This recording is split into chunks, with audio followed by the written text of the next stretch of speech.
What is up guys, TechRex here. So a lot of people have been complaining recently that the new iPhone 7 lacks the headphone jack. It's something that's been on every generation model iPhone.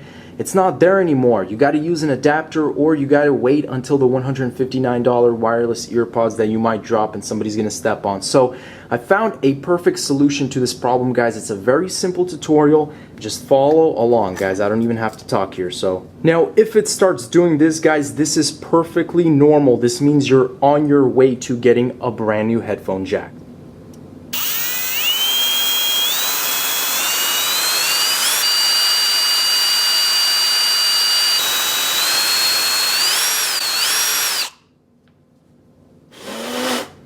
And just like that, guys, you have your brand new fully built 3.5mm headphone jack. And best of all, you can take your headphones, the ones you've always loved and known, you plug it in,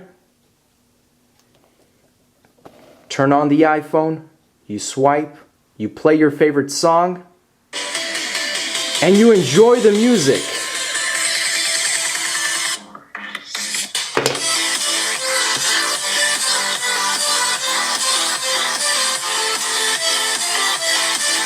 Peace out.